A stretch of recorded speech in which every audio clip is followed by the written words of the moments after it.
Live from New Delhi, you're watching DD India Live, India's voice to the world. I'm Prasar Bharati. Coming up in the next 30 minutes.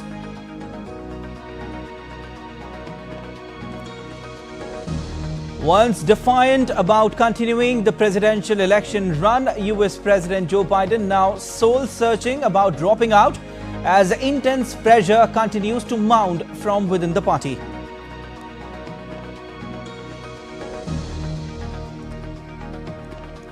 In stark contrast, Republicans rally behind Trump as former president all set to give acceptance speech on day 4 of the Republican National Convention, his first public address since assassination attempt. Bangladesh remains on boil. Death toll mounts to 19 as thousands of students clashed with armed police in Dhaka on Thursday. Protests against quotas in government jobs shows no sign of abating. European Union Chief Ursula von der Leyen secures another 5-year term as President of the European Commission, says EU's most important topic is defending democracy.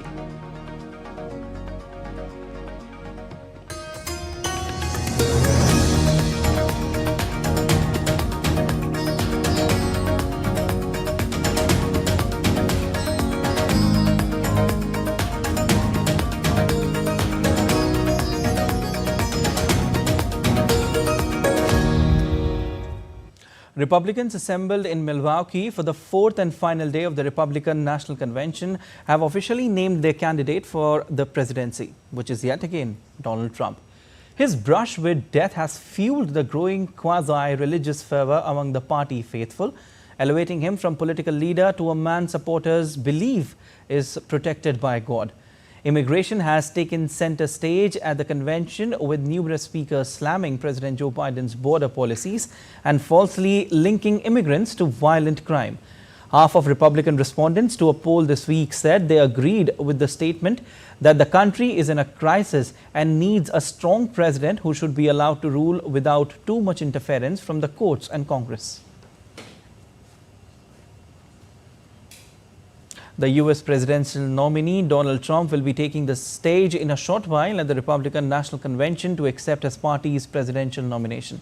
At the end of night, Trump is set to accept the Republican nomination in his first speech since the attempt on his life last week. He is expected to give a highly personal speech. In a pre-recorded message at the RNC on Thursday earlier, Donald Trump reiterated false claims that his 2020 election loss came as the result of fraud.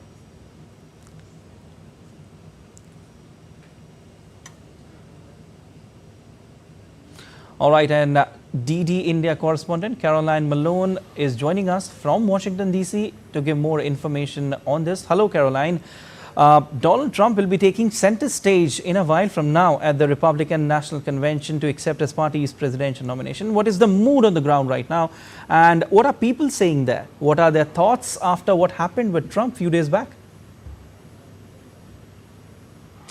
So Trump is due to speak in less than 30 minutes' time. The atmosphere at the convention appears very happy, like a party mood kind of environment, with lots of analysts and people on the ground talking about how, you know, they haven't seen this kind of energy level at a convention for many years. Some of them making comparisons to Obama when he had his convention many years ago. Seeing this as a really joyful time and everyone very excited and looking forward to hearing Trump speak in less than 30 minutes. In terms of what we're expecting him to say, some of the previews have suggested that he will speak in particular about the shooting, and how he wants to try and unite the country after, you know, such an important event in which he just survived an assassination attempt on him. You know, we've heard some of the same messaging from other people who've spoken on that stage, including we heard from Tucker Carlson earlier. He's a former Fox News anchor. He talked about how he thinks the shooting has changed Trump. He also talked about, you know, the human being that Trump is, and that's one of the themes we've also seen with some of his family members taken to the stage, particularly on Wednesday when we heard from Donald Trump Jr. and Trump's granddaughter, Kai Trump, you know, who made an impression talking about her grandfather as, just a normal guy who gives her candy and soda and always asks her how she's doing playing golf.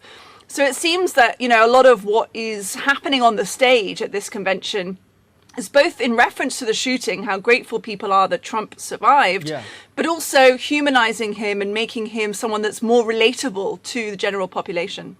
Okay, Caroline, we heard that Trump is also expected to give a highly personal speech. Any information on that? That's right, yes. I mean, I think especially with reference to this shooting that everyone's been suggesting has really changed Trump, I think we can expect him to, make a personal speech. We've seen him in earlier days at the Republican National Convention. He's been present in the crowd for the last couple of hours. He was clearly very moved when his granddaughter Kai gave a speech yesterday. And when he arrived into the convention earlier this week, he seemed almost emotional, which is rarely something that we see from Donald Trump. He's known as making a sort of big presence on stage and appearing very strong, but it's rare that we see this kind of emotional side. I will say, though, the lineup of people who are speaking before him includes, a lot of what people would describe as kind of macho celebrities, people such as Hulk Hogan, who is very known as a former US wrestler, very popular, very well known, and also Kid Rock, who is a famous musician here. So they're really, pushing a certain type of theme about Trump. All right, Caroline, thank you so much for that analysis. We'll keep taking updates from you since it's developing. And US Vice President Kamala Harris on Thursday slammed former President Donald Trump and his running mate, US Senator J.D. Vance, calling their 2025 project as extreme and divisive. Harris attended a campaign rally in North Carolina. This is Harris's 15th trip to North Carolina since she took office in 2020. Harris slammed J.D. Vance for not talking about Project 2025 in his speech at the convention.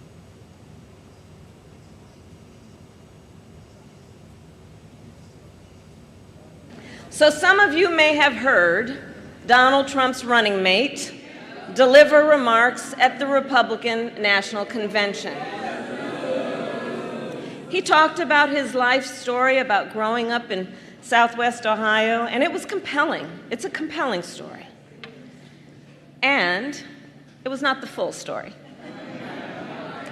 Frankly, what is very telling is what he did not talk about on that stage. He did not talk about Project 2025, their 900-page blueprint for a second Trump term. He did not talk about it because their plans are extreme and they are divisive. In recent days, they've been trying to portray themselves as the party of unity. But here's the thing. If you claim to stand for unity, you need to do more than just use the word. While attacking Trump, Vice President Harris argued that references to unity at RNC speeches do not accurately portray Republican political aims. You cannot claim you stand for unity if you are pushing an agenda that deprives whole groups of Americans of basic freedoms, opportunity, and dignity.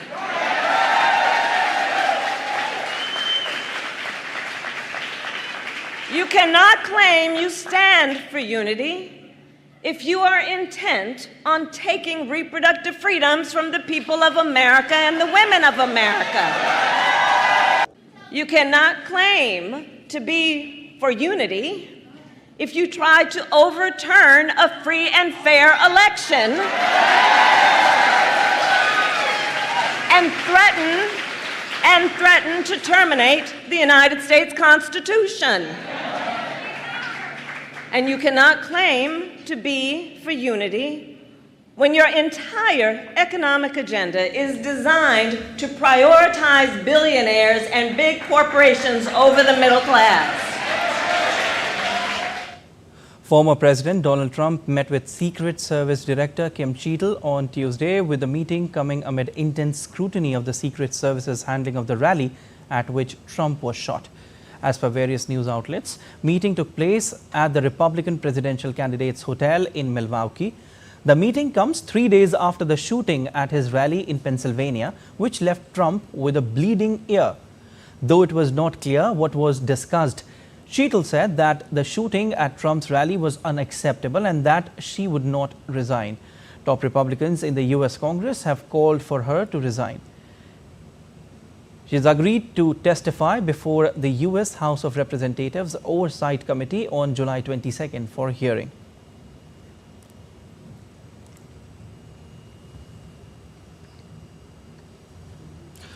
The walls appear to be closing in on Joe Biden.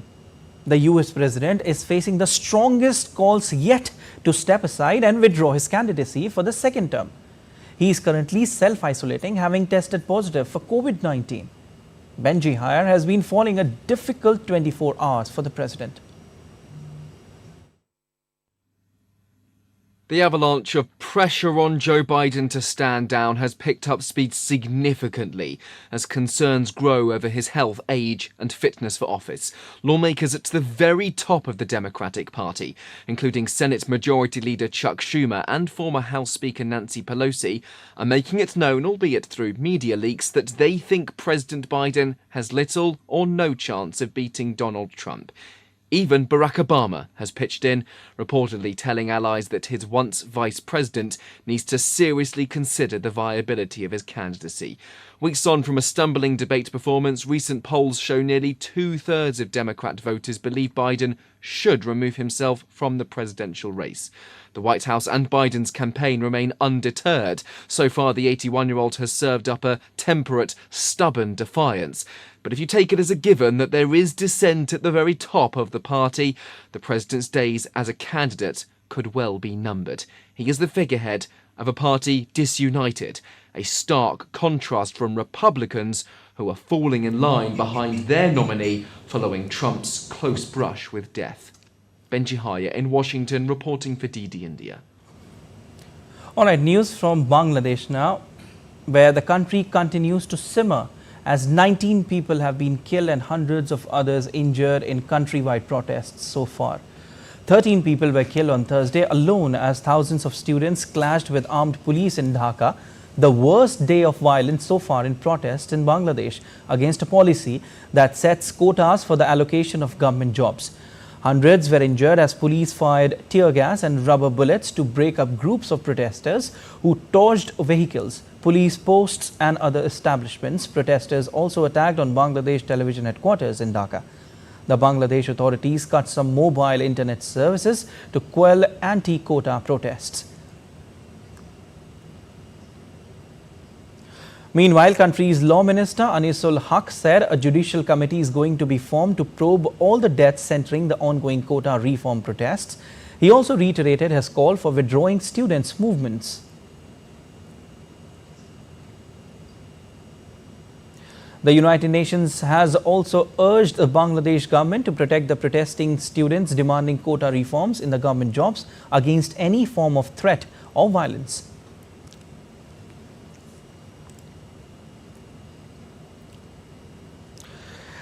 And Ursula von der Leyen will continue as European Commission boss. The European Parliament has re-elected her for another 5 years as European Commission President, choosing stability and continuity for the EU's most powerful institution and the bloc. Hailing from centre-right European People's Party, she won 401 votes in a secret ballot, well above the 361 votes she needed to be elected. There were 284 votes in opposition, 15 abstentions and 7 votes declared invalid. Tripti Tripathi gets us more details in this report. Here is the result of the vote. Members voting 707. Majority of component members 360. Votes in favour 401. And with this announcement, Ursula von der Leyen is elected for another 5 years as European Commission President. Members of the European Parliament backed her bid with 401 votes in her favour and 284 against in a secret ballot. I will aim for an equal share of men and women at the college table. I'm very grateful, of course, to the platform EPP, Renew and SD, but I'm also very grateful to the Green Group to have supported me. We had intensive exchanges on all the topics, and it's a good sign that at the very end, obviously, they were convinced to support me. Von der Leyen had the backing of the three mainstream pro-EU groups, the centre-right European People's Party, the Socialists and the Liberals of Renew. The decision came despite resistance from Italy's Prime Minister Giorgia Meloni, who voted against her second term. Congratulations from world leader Sport on her reappointment as the European Commission President. German Chancellor Olaf Scholz also extended greetings. Sharing a picture on social media, he said that it is a clear sign of her ability to act in the European Union. UK Prime Minister Keir Starmer also congratulated Ursula and said that he is looking forward to working closely with the European Union.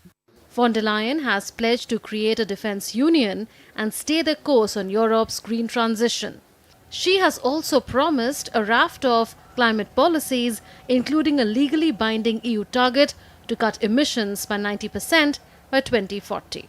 2035 climate neutrality target for cars. That target stays.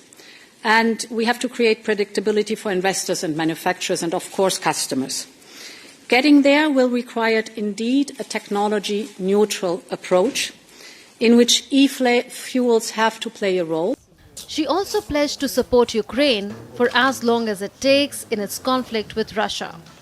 The German has also promised to create new dedicated European commissioners for housing, defence, EU enlargement and the Mediterranean region with a remit to tackle migration.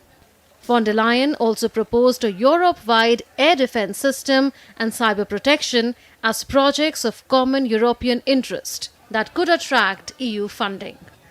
Tripti Tripathi's report for DD India. All right, and still to come on this edition of DD India Live. Chandigarh-Dibrugarh Express derails in North India's Uttar Pradesh. More details ahead. Air India flight en route from Delhi to San Francisco diverted. The Olympic torch relay is touring major French destinations before finally culminating on the opening ceremony of Paris Olympic Games on July 26th.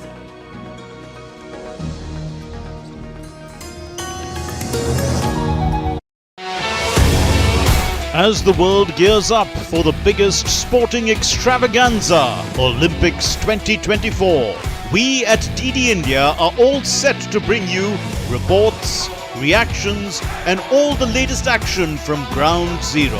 Watch DD India's super exclusive show, Cheer for Bharat.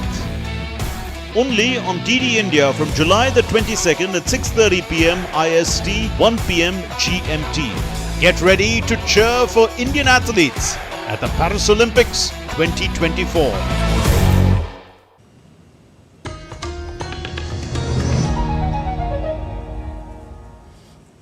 You're watching DD India Live. I am Siddharth Bharadwaj. Ukrainian President Volodymyr Zelensky acknowledged in an interview published on Thursday that a victory for Donald Trump in the US election in November would be difficult for his country, but Ukrainians were prepared.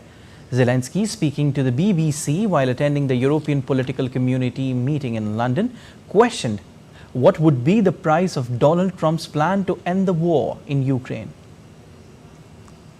We'll be happy if 1% in the world doesn't depend Donald Trump or not. Okay, Donald Trump. If one person in the world, and this person Donald Trump, can stop the war during 24 hours. The question is, what the price? And in a tragic incident, at least 4 coaches of the Chandigarh-Dibrugarh Express derailed in North India's Uttar Pradesh, resulting in 3 fatalities and injuring several others. The mishap occurred on Wednesday, prompting swift response from emergency services. A 40-member medical team and 15 ambulances were deployed immediately. Later, a special train with 600 passengers of Chandigarh-Dibrugarh Express left for Assam.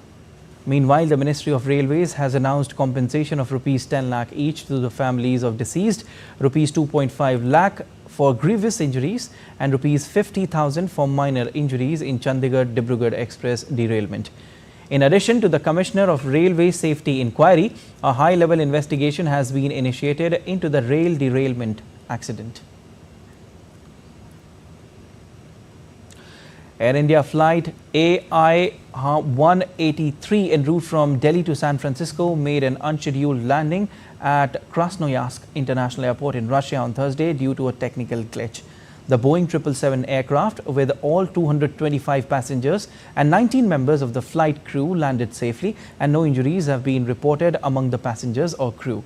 Air India is working closely with Russian authorities to ensure the well-being and comfort of all on board during this unexpected stop. The airline said a ferry flight to Russia will take passengers onwards to San Francisco as soon as possible. The airline has expressed gratitude for the patience and understanding of the passengers and their families during this time. And let's take a look at other stories making news today. In India's northeast state of Assam, the cabinet on Thursday approved a bill to abolish the Assam Muslim Marriages and Divorce Registration Act and rules of 1935, which permitted underage marriages under specific conditions. The state's Chief Minister Himanta Biswa Sarma made the statement and said the repealing bill 2024 will be presented during the upcoming monsoon session of the Assembly. Following prediction by India's meteorological department, heavy rains lashed parts of India's western state of Gujarat. The IMD had forecast very heavy rainfall in the state till July 22nd.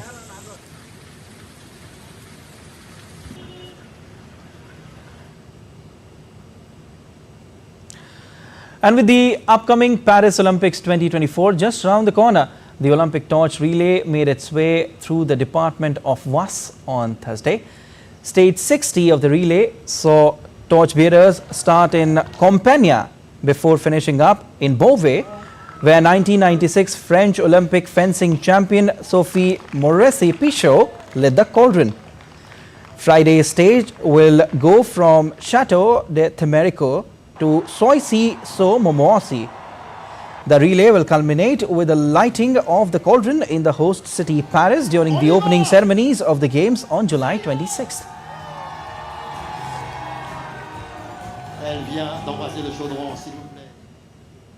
The BCCI Selection Committee announced India's squad for the upcoming white ball series against Sri Lanka on Thursday. Surya Kumar Yadav has been named India's new T20I captain after Rohit Sharma decided to retire from the shortest format after T20 World Cup 2024 triumph last month.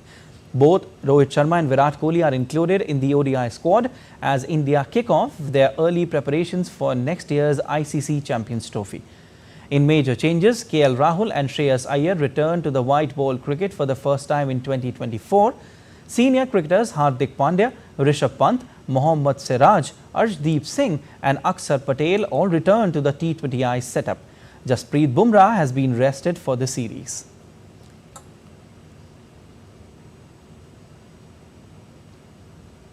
That's all for this edition of DD India Live, but let us know your thoughts on the news of the day. For those on the go, you can get all the latest news and updates from India and across the world on the DD India mobile app. The app is available on both Android and iOS platforms. Scan the QR code on the screen to download now. We'll be back with more news as it breaks here on DD India. I am Siddharth Bharadwaj from all of us here in Delhi. Thanks for watching DD India Live.